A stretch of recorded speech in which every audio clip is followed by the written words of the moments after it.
All right, I'm not happy with the framing, but I gotta do this. It's been a minute. Hold on a second. Should I stand? I'm gonna stand. I'm too tall. Shit. Okay, I just want you guys to pretend that I have my regular background behind me. This is usually a setup I do for interviews, as you might have seen lately. But hi, I'm Dempsey Pilot, and this week I'm reviewing something. Yeah, let's go. I am reviewing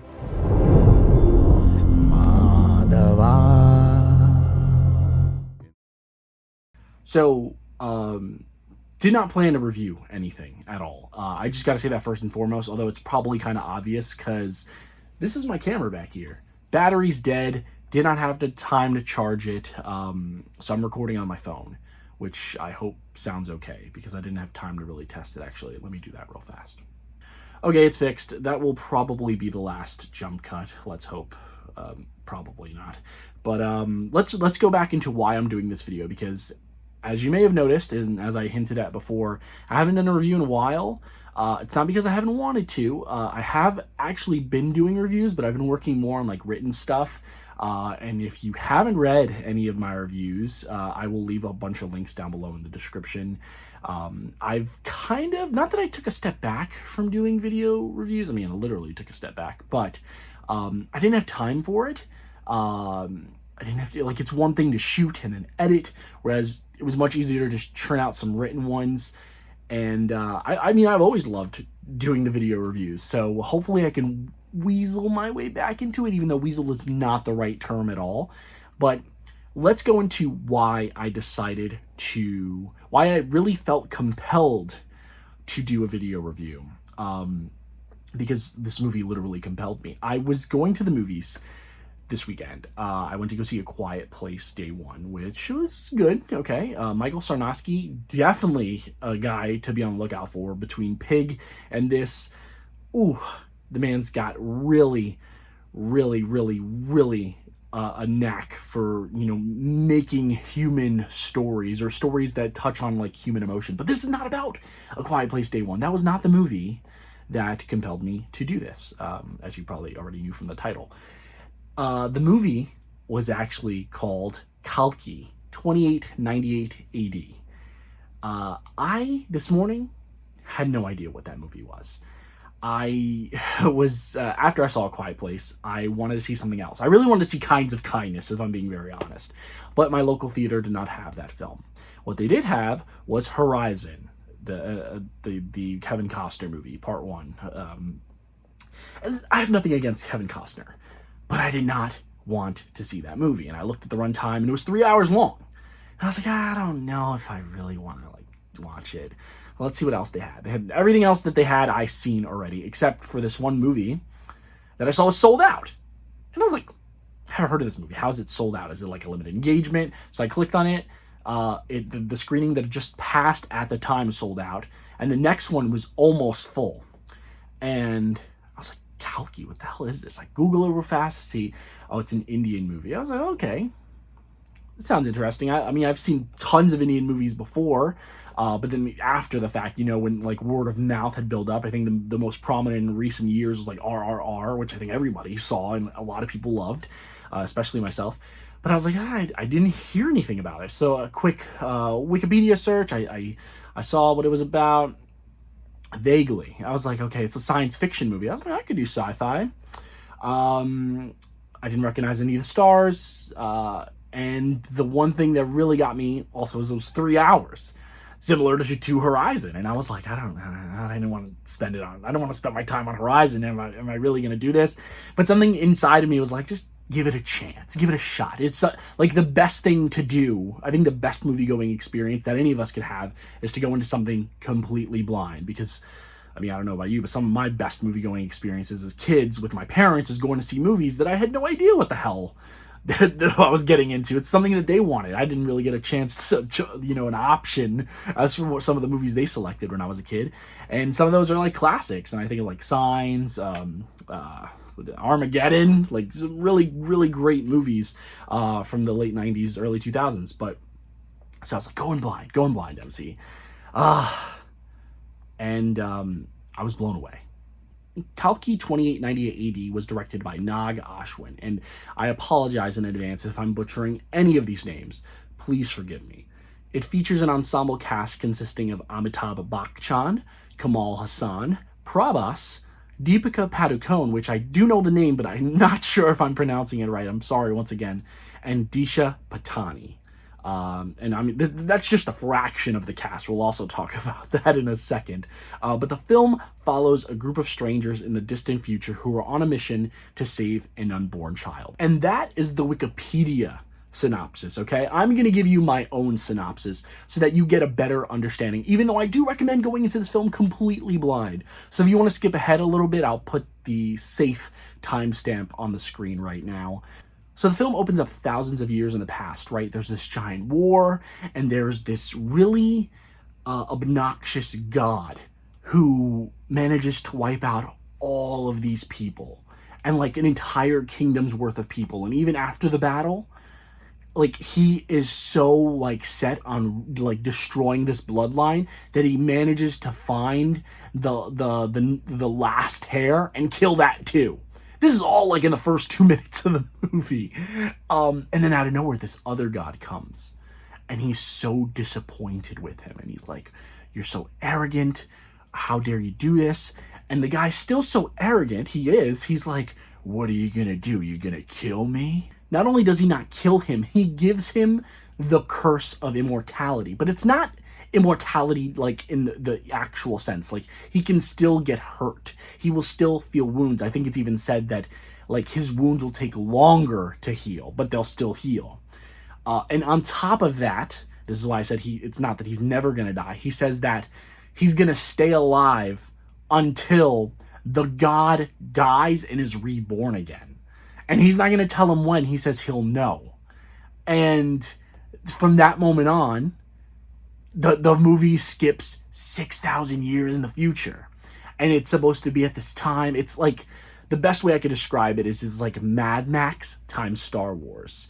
It's like Mad Wars, honestly. Because it's like aesthetically inspired by both of those films and franchises, but like everything's very sandy, but everything's also futuristic. It's not like the Mad Max where like, you know, the most futuristic things there are like the cars. Everything is really futuristic. They have robots, you know, they use like a credit system, and you know, but the biggest thing is that there's a giant wealth gap. There are these people that live in this giant thing in the sky called the complex, that you have to pay 1 million credits or units to even be considered for a chance to live up there, and then everybody else is literally on the ground floor in the sand living in squalor. So the movie fast forwards to this point in time, and it's like it happens over the course of the film. You meet all these ragtag people that end up joining together. At first it's believed to be a prophecy, but then they find out that this god who said he would be coming back one day might actually be here. And that's really all I want to say, because I feel like going in blind really enhanced my experience. And I know that there will be some people who go into this knowing more or less, even people that watch this review, perhaps they'll have a little bit more knowledge than I did going into it. But I know that it's already out there that this film is supposed to be like a loose adaptation of like the Hindu scriptures and parables and whatnot. Whereas, and even like a sci-fi, you know, twist to it. But I have no idea about any of that. I'm a Catholic kid from New York City, which is arguably as Catholic as they come. So like conceptually for me, it'd be cool if we had something like with the Bible like that. Can you imagine Jesus in the year 3000? Holy crap. Hollywood, call me. Going in blind really elevated this for me because it made me appreciate just how many great ideas there still are out there.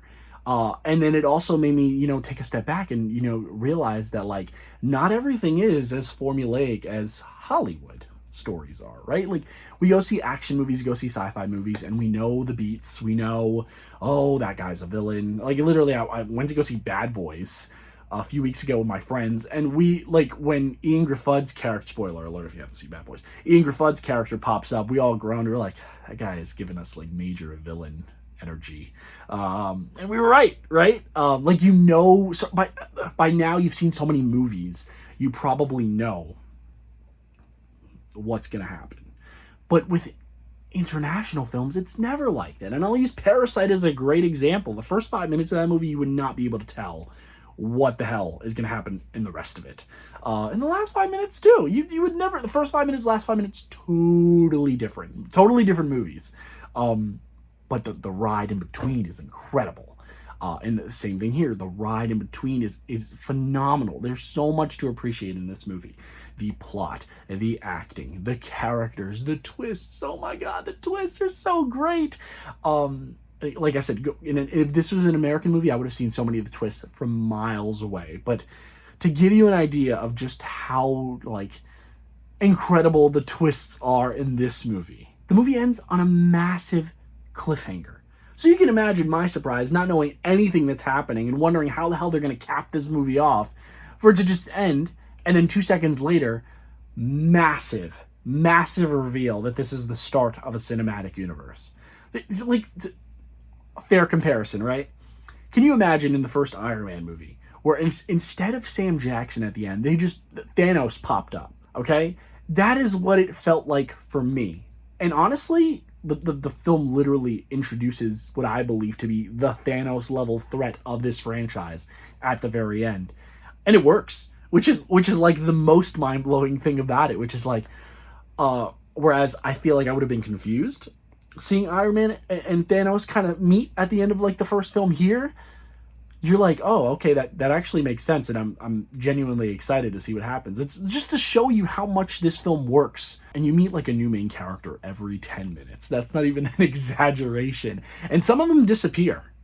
And you're like, what the hell? This guy was just like talking up a storm. Like, there's literally a character in the beginning of the film that you follow for like the first 20 minutes. And then you meet another character. And then the film focuses, the majority of the film, for the rest of the film, honestly focuses on this character. I'll mention him in a bit. And then you think certain characters are going to die, but they go on to do something else.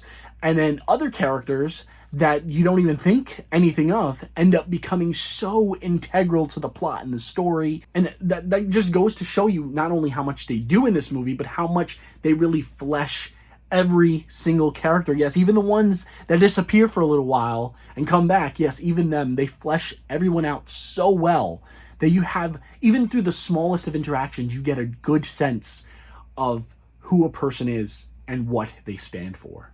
And the best one by far is easily, and once again, I hope I'm not, fudging his name up, a character by the name of Bhairava, played by the actor Prabhas, who, after doing some research, he's like one of India's highest paid actors. So, I mean, it's a no-brainer that he's in a movie like this.